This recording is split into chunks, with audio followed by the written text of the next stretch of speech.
Welcome to the Times of Israel's What Matters Now, a weekly podcast diving into one issue occurring right now. I'm your host, Deputy Editor Amanda Borschel-Dan, here with our senior analyst, Haviv Rettig Gur. Hi, Haviv. Thanks for joining me today. Hi, Amanda. Thanks for having me. Always a pleasure. And listeners, I actually ran into the Haviv in person when we were at the butcher shop. I was with my father, and he was so over the moon to see the Haviv in person that, Haviv, why don't you tell us where you're going to be in the next week so people who are around the world perhaps can see you as well? Sure. If that's useful to anyone. I'm heading out mostly to Maryland, Washington, D.C. and Baltimore. So because Haviv is jetting off, we are recording on Wednesday, February 19th, which is a day ahead of a very fateful day for Israelis in which Hamas, for the first time during this ceasefire/hostage release/prisoner release deal, will be releasing the bodies of hostages who died on October 7th or in captivity. We don't know yet who will be released. There will be 4 bodies delivered to Israel, potentially in the afternoon on Thursday. And they may or may not include the bodies of Shiri Bibas and her little boys, Kfir and Ariel, whose smiles and images are iconic throughout the world. These little redhead boys who are so innocent, smiling on their hostage posters that have been plastered everywhere since October 7th, 2023. And every feeling person grieves at their potential loss, and official Israel has really grave concerns for their fates. We don't know yet officially what is their fate. But Haviv, what have the Bibas children meant to you this past more than a year and a half? I have 4 little kids. Israelis generally are a population with a lot of kids. Jews and Arabs and secular and religious all have higher birth rates than just about the rest of the developed world and most of the world generally. And it's really a society organized around kids. Public institutions and just the sort of ethos. The kids run around in the streets. It's not quite a society, terrified by cable news that everyone is about to kidnap your children every minute, so no kid is ever allowed out of the house for generations. And in this very, not child-friendly, but child-focused society, they came to represent my kids. In other words, I think that my just emotional, intuitive, instinctive reaction was that that's what they would do to my kids if they could. And we have polling on this, where Israelis say about Hamas and say about Gazans. The Bibas kids were taken not by Hamas Nukba force fighters. They were taken by plucky, Gazan civilians taking the initiative. A mother and her 2 little kids, a baby, were hauled into Gaza as trophies and murdered there. And we have polls on this. 90% of Israelis believe, and the story of the Bibas family is a big part of creating this belief, that the other side wants to murder us all.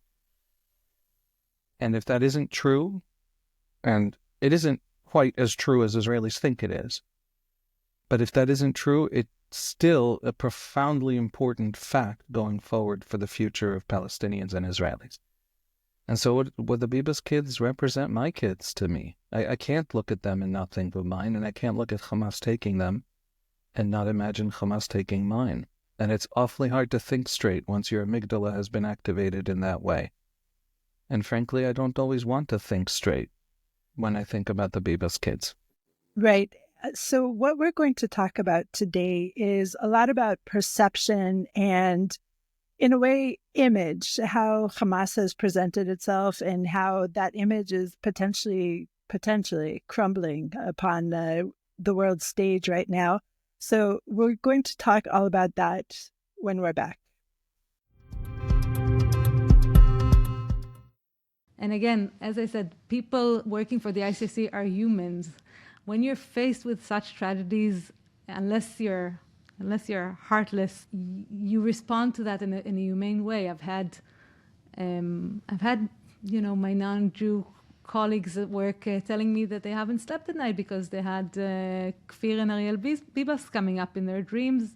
And that goes with me because it really kind of shows that when you do this humanitarian work, you can't avoid being impacted on the humane and personal level. So while we understand the public sentiment and we feel it, and we're oftentimes even a part of it on the personal level, we have to make sure that we stick to the unique principles and methods that ICRC follows all around the world.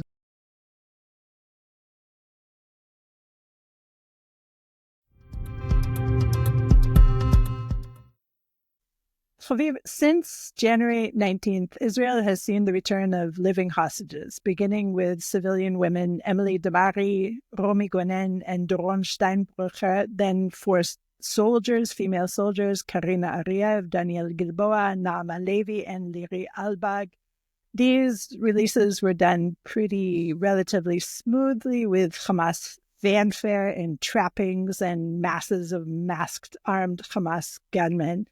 And next, we saw the release of the final IDF surveillance officer, Agam Berger, and the chaotic mob surrounding two civilian hostages, Arbel Yehud, female, and 80-year-old Gadi Moses, along with 5 Thai civilian hostages. No one can forget that mob scene. So I would argue that that was the first recent turning point in public opinion, but it was actually upon the releases of Israeli Ofer Calderon, American-Israeli Keith Siegel, and Israeli-Argentine citizen Yarden Bibas, the father of Ariel and Kfir, that the world really started to note that maybe the hostages aren't actually being treated properly. Surprise, surprise.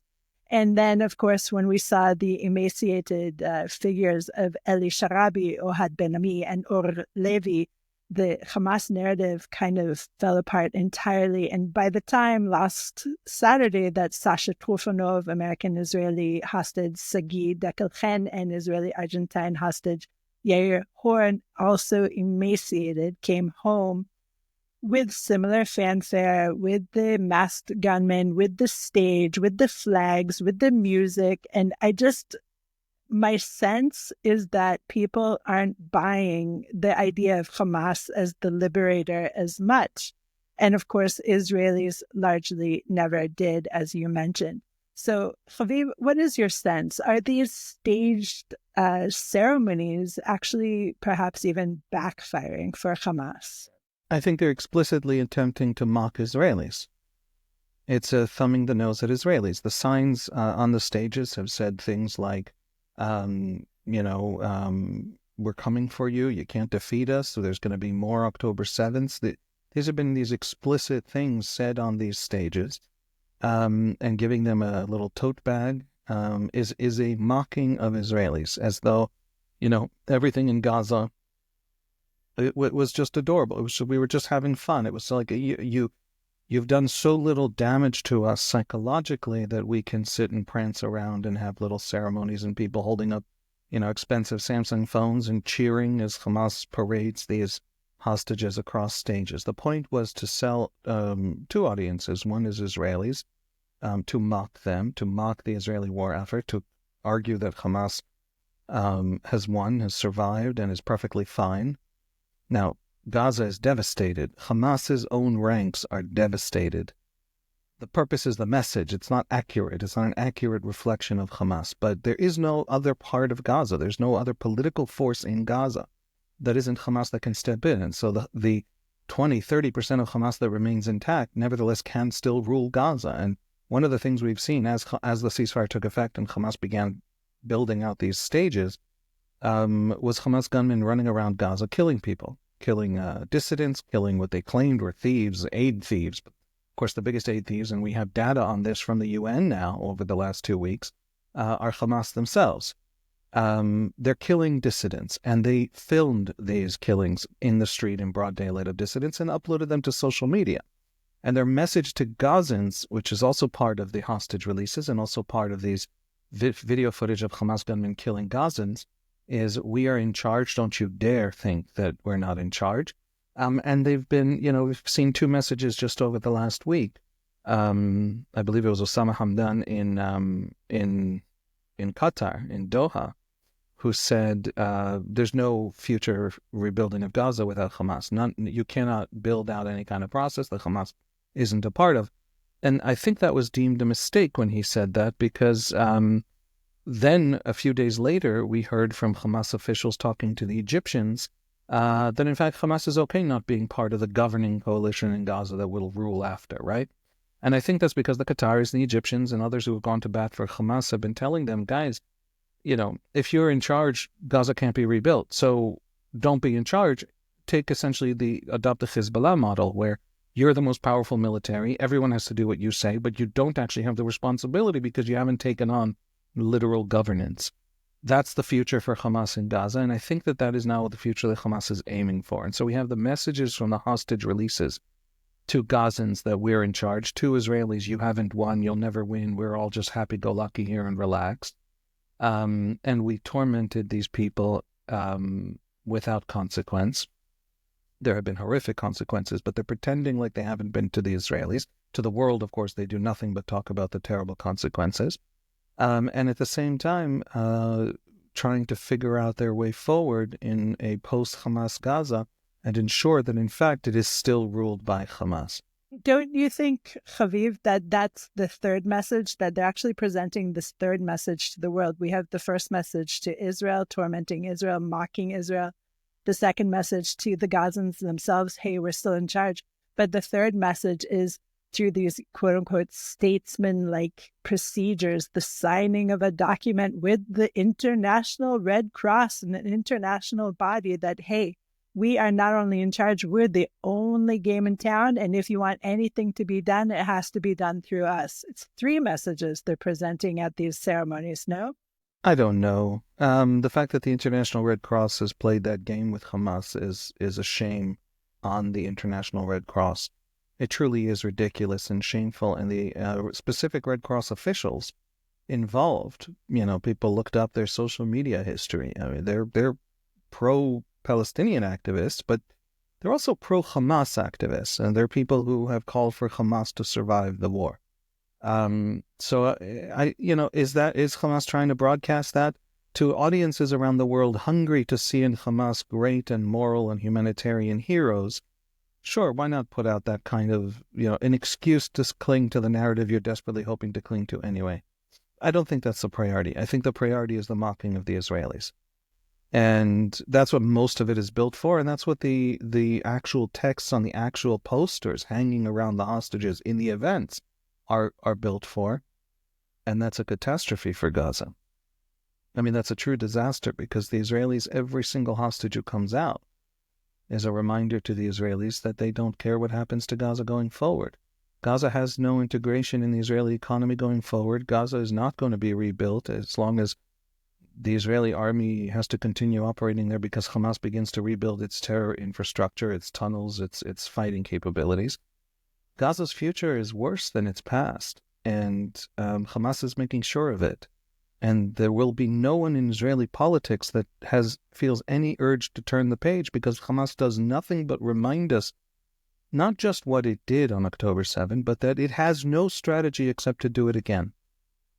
And so everything we've seen in these hostage releases and in this messaging by Hamas, both within Gazan society and toward the Israelis, I think is an absolute catastrophe for Gaza going forward, that people are not paying attention to and not noticing, because people don't actually follow Israeli public opinion. It's not considered something that journalists or, certainly not our enemies. You'd think our enemies would be interested in Israeli public opinion just for strategy development, but they're not. And so people are not understanding that going forward, Gaza's fate is today in these theatrics being sealed in a terrible, terrible way. So the latest poll that I could find about support for going on to the second stage of the ceasefire agreement came from data from the Israel Democracy Institute between January 28th and February 2nd. So we're talking actually prior to some of the most terrible hostage releases that we saw. And so it's hard to know whether people would vote in the same way when they were asked, in your opinion, if the first stage of the agreement between Israel and Hamas is carried out as agreed, should Israel proceed to the second stage, which includes a complete end to fighting, withdrawal from Gaza, and the release of Palestinian prisoners in exchange for the release of all the hostages? So unsurprisingly, in this poll, an overwhelming majority of Arab residents and a large majority of Jewish respondents support continuing with the second stage if the first stage is completed as agreed. So in terms of what's left of the first stage, we have tomorrow the release of 4 bodies. We have on Saturday 6 living hostages coming out, 2 of which were in Gaza for about a decade. And then we have 4 more bodies that need to be released, if I'm not mistaken. And so a breakdown of the Jewish sample by political orientation reveals a very large majority of those on the left and the center who support proceeding to the second stage, not surprising, along with about half of those on the right, 51%. And the IDI notes that about 40% of those on the right oppose continuing with the second stage, while 9% say they don't know. Haviv, all of these numbers make a lot of sense to me. Do they make sense to you? Yeah, so, I think IDI actually did a very good job with this question because it asks specifically, not just in the framing of the question, not just about going forward and releasing more hostages, but in fact also about the costs, a complete end to fighting, a withdrawal from Gaza, which on the Israeli political right, for example, are seen as the costs of this deal, and the release of Palestinian prisoners, including people serving life terms for murder convictions. And asked that way, should Israel proceed to the second stage, if the second stage includes a complete end to fighting, withdrawal from Gaza, and the release of Palestinian prisoners, 51% of the right still said yes. 66% of Jews still said yes. On the other side, of course, there's also a lot of I don't knows. In other words, these are not small majorities. They're actually quite large majorities. And in the center, 83, and the left, 96. Among Israeli Arabs, 92. In other words, huge numbers of the left, of Arabs, of the center, and even on the right, majorities, significant majorities in many cases. So there is support. There's very broad support for the deal and for moving forward in the deal even if that means that the deal is better for Hamas. And even then, by the way, it asked Jews, was the deal better for Hamas or Israel? It asked everybody, but among Jews, there was a 2-to-1. 47% said it was better for Hamas, 21% said it was better for Israel. So there is a sense that this deal is a victory for Hamas, and there is still, give or take, 70% support for moving forward to the next stage. That, I think, is extraordinary. By the way, you mentioned this in passing, but it has a lot to do with Trump. In other words, huge numbers of Israelis, I think it was 73% to very few in the no side, think that Trump was the reason the deal went forward. And that is itself fascinating. In other words, Trump did 2 things. One, he completely changed the dynamic on the other side. There is astonishing pressure on Hamas right now to get the deal moving. And we've seen it. We've seen it in the simple fact that the Israelis said, this Saturday we don't want 3 hostages released, we want 6. And Hamas agreed. And 4 bodies of dead hostages we want released. And Hamas agreed. We're actually getting 10 hostages out, 4 of them bodies. That is a level of agreeableness that we're not used to from Hamas. Hamas sees this deal as strategic and essential. It thinks the war is actually over, and its fundamental project now is the retaking of Gaza, and for that it has to look, A, in charge, and B, prevent an Israeli excuse to return to war at all costs. Trump did that. Trump convinced Hamas, through pressuring Netanyahu, through Hamas seeing that happen, that the war is actually over. And then the question flips over to the Israeli side. What's going on there? Does Bibi actually think the war is over? Has Bibi really conceded? He's already lost Ben Gvir from the coalition. If he moves forward to stage 2, Smotrich has told him he's lost Smotrich. He will leave. Why is Bibi moving forward and taking massive political risks that he has not been willing to take for 17 months? What did Steve Witkoff tell him? What did Donald Trump tell him? Before we move on to that, Haviv, and I think it's a huge realm of speculation, obviously. I just want to also add that Hamas, according to reports, has also offered in stage 2 to release all the hostages at once. There will be no more Saturday releases of 3 at a time, that all the hostages would come out at once. So that makes this even more puzzling in a way. And one of the things that I proposed to you, Haviv, is that Hamas has actually decided that they will never be defeated, because Hamas is more than just an army. It's more than just a political party, if you will. It's an ethos. It's ingrained in the people, and there is absolutely no way that they will be defeated at the end of this war. And you kind of disagree with me. Well, no, I don't think Hamas decided that now. I do think Hamas believed that. In other words, Hamas is one of the great, dogmas and fundamental beliefs of Hamas, and it has to do with also their religious ideology, is that they're undefeatable.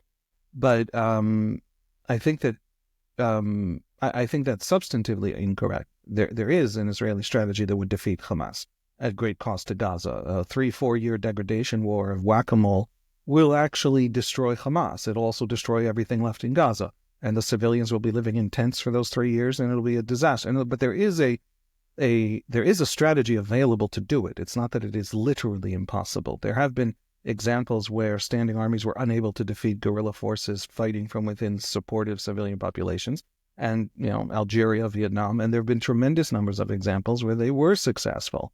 ISIS in Iraq, for example.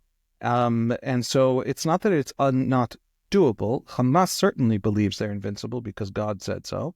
But I think that what's interesting here is that Hamas sees in Trump the best exit it's going to get off this highway. In other words, the most potentially right now it can still cut losses and remain in control. In other words, if we stick around for another year, who knows what begins to percolate among Palestinian civilians in those tent encampments. If it can't ever rebuild Gaza, what happens to its position in Gazan society? So there are more costs to it going forward, and mere survival is a vast victory that it can claim. And so this is the moment to take that leap and be on Trump's good side. And the Israelis have agreed to it. And so Hamas agreeing to release all the hostages at once in the second stage is an agreement that is conditional on the second stage being a total end to the war and complete Israeli withdrawal from Gaza, including the Egypt-Gaza border. And that means the complete reopening of the tunnels and of Hamas's resupply and of Hamas beginning to rebuild, never mind Gaza, which will take 15 years. Rebuild itself is something it can do in a year and a half. And so it's the Israelis saying, that's it, we're done, Hamas gets Gaza back. For that, they'll release everyone. And the Israelis so far are agreeing. And that's fascinating. And nobody's quite sure why. What deal has Netanyahu struck? Now, it's not just that Netanyahu's caving. I have been very angry at Netanyahu for caving to every little whiff of pressure from Biden for 17 months. Opponents of Netanyahu have actually developed serious conspiracy theories that have been believed, according to polls, by 35% of the population, that Netanyahu is caving to Biden on purpose to delay the war because after the war there's an election and he doesn't want to face an election. I'm not saying that's true. I'm saying 35% of Israelis believed it about him because he caved so much over the course of the war, delaying the Israeli entry into Rafah, delaying this and delaying that, and being so hesitant in the conduct of the war that it really truly frustrated Israelis on the left as much as the right. And suddenly he is courageous. Suddenly he's willing to jettison his political allies. Suddenly he's willing to sign a deal that leaves Hamas in charge of Gaza. Now, let's, setting aside the simple question of Gaza, folks, leaving Hamas in charge of Gaza is the cruelest thing Israel could do to Gaza. It means permanent war forever, going forward forever and ever. And it means Gaza never really recovers. So that, he might sell it to, he might cope with that fact that way. But why is he actually willing to make this political sacrifice? And the suggestion currently being made by the Israeli debate around Netanyahu, and I wish I knew, and I wish he was speaking. And he, of course, doesn't speak to the public. He doesn't like to. He likes to keep everyone in the dark. But there's a lot of very frustrated and angry right-wingers. And to them, he says, wait, this is good, this is worth it. And it's probably, I'm guessing, it's hard to believe that it's about annexation in the West Bank. Annexing 30% of the West Bank is something that Trump will recognize, Israel will recognize, no one else on earth will recognize, and it might not survive the next American election. Is that the great triumph? I'm guessing, pure guess, from all those data points, that it's about Iran. And it's a dramatic promise about Iran. And it's a promise that Netanyahu believes will actually set his legacy on Iran. So, Haviv, the dramatic promise ostensibly could actually go two different ways, in my opinion. It's probably Iran, because we all like to think about Iran. But couldn't it also be potentially Saudi Arabia? Why do I say this? Because Trump, of course, has famously said, even on inauguration night, that he doesn't want to start wars. He wants to end wars. So if he is consistent on this, and potentially he could be, who knows, then potentially the big promise could be making more peace versus making more war. I don't know. What do you think of that? Saudi normalization would be the huge breakthrough. Everybody wants it, the Israelis, the Americans, and the Saudis, but it would involve a lot. It'll involve Israel opening a political window, even just at the level of an excuse to the Saudis for the Palestinians. It's not clear Netanyahu can give that. The great achievement the Saudis hope to achieve from normalization with Israel isn't really about Israel. It's about America. It's a defense pact with America. It's building out a Saudi-Israeli alliance with a lot more allies like Morocco and the Emiratis, etc., in the region to face off against the Iranians, who are enemies of all these groups, backed by the United States. It's building a pro-America alliance in the Middle East that is capable of fighting its own wars without American intervention. It allows America to pull back from the Middle East because this would be an alliance with real profound capabilities. And that's the concept. But to get that, what the Saudis have asked the Americans for is a defense treaty. The Senate that Biden was dealing with in his last term was not going to approve such a defense treaty between the United States and Saudi Arabia. It simply was not going to be ratified. And so the best the Saudis could hope for is an American presidential promise of some kind, some text, some document, some agreement that doesn't reach the level of treaty. Trump might have that Senate now, and he might have that influence over his own party now. And so there might be a treaty in the works now. All of that is true. All of that is possible. All of that would be a game changer. But all of that would take a lot of time. And Netanyahu is a man acting like he is something so big and so good is coming down the pipeline that he's willing to go to an election on it. The election's supposed to be in October 2026. By the end of March, they have to pass a budget that the ultra-Orthodox parties have said they're going to bail if it doesn't include a exemption in law for ultra-Orthodox young men not to serve in the army. Everybody has just served in the army for hundreds of days and there are hundreds of dead soldiers. Everyone has sacrificed. And the ultra-Orthodox now are demanding that in Likud itself, we have a lot of polling on this. Likud voters have served disproportionately in the military over the last 17 months. 60% of Likud in these polls would prefer an election to a bill that exempts the ultra-Orthodox. The coalition itself is profoundly divided on it, and the ultra-Orthodox have said we're not voting for the budget by the end of March if the bill isn't included, because then we simply don't believe it'll happen. And so the coalition might be coming apart anyway by the end of March, which puts an election in June, July.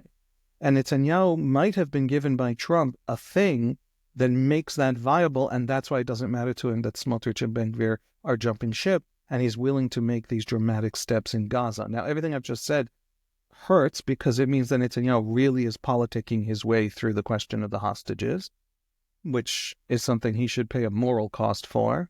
But it also means that something big is coming down the pipeline. So it's probably not Saudi because it takes too long. It's probably not the West Bank because it's not big enough or permanent enough. And that leaves Iran.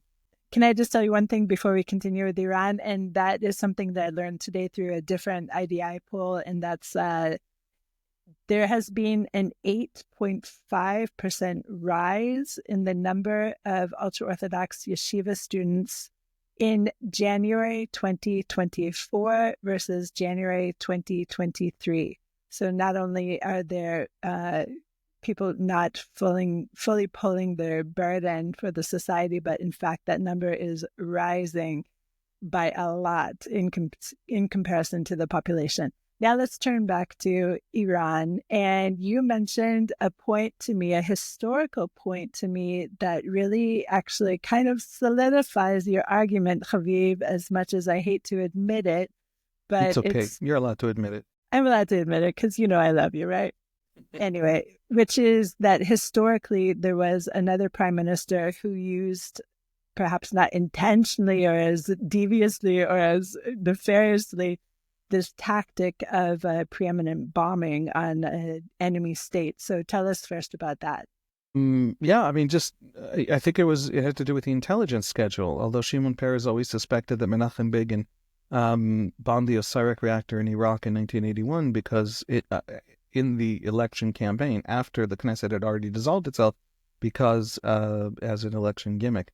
But yeah, 1981, the bombing of Osiris, the nuclear reactor in Iraq, the nuclear program that could potentially have made Saddam's Iraq a nuclear power. Begin gave the order, and the planes flew out and bombed it and destroyed that nuclear program. And the world was very upset and very angry, and then also, of course, quietly very, very relieved, which was an important Israeli experience about the world's anger, that sometimes it's very angry and then suddenly very relieved, at least the West.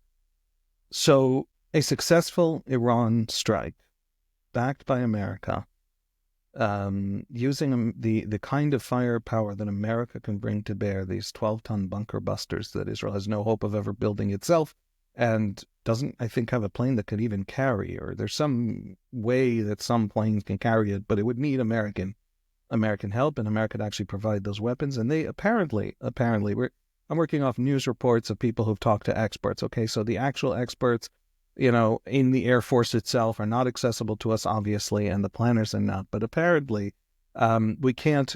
These are the kinds of ordnance that can actually destroy the underground facilities that Iran is developing its nuclear program in, and only the Americans have them, and only the Americans potentially even can deliver them, or the options for the Israelis delivering require American help.